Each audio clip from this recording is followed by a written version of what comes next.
Assalamualaikum warahmatullahi wabarakatuh. Kami di Kuliah of Sustainable Tourism and Contemporary Languages. Di sini kita mengadakan sesi gamifikasi literasi kewangan bersama pelajar Sekolah Menengah Agama Samsudiniyah Tangkak, Johor.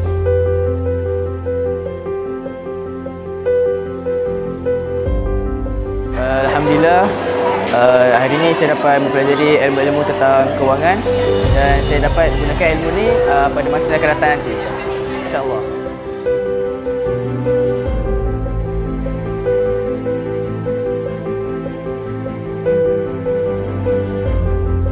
Saya dapat dekat program hari ini, saya dapat nambah ilmu.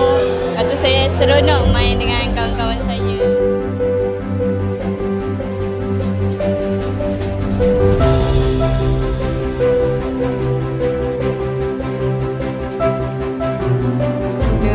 Dekat dunia ni kan, ada yang lahir yang miskin, ada yang lahir yang kaya. Oleh itu kita mestilah bijak dalam menguruskan wang untuk berjaya dalam suatu hal. Itu dia.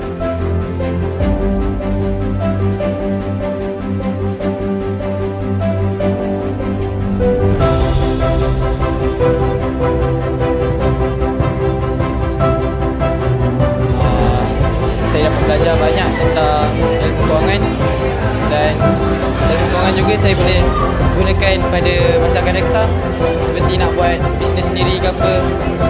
Itu saja daripada saya. Terima kasih.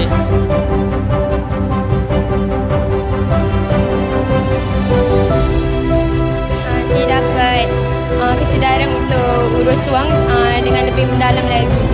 Lepas tu saya harap sekolah saya dapat pergi sini lagi sekali untuk teruskan program ini.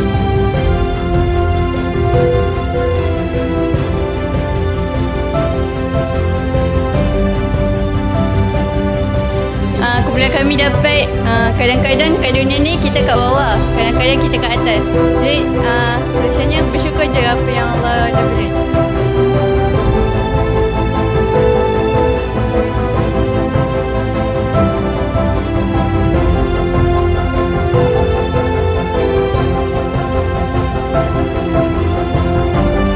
Harapan kami adalah program Aspirasi untuk Berubah ini mampu memberikan pengetahuan dan kemahiran kepada pelajar semua dan insya-Allah dapat mempraktikkan pengetahuan yang dipelajari dalam kehidupan seharian, insya-Allah.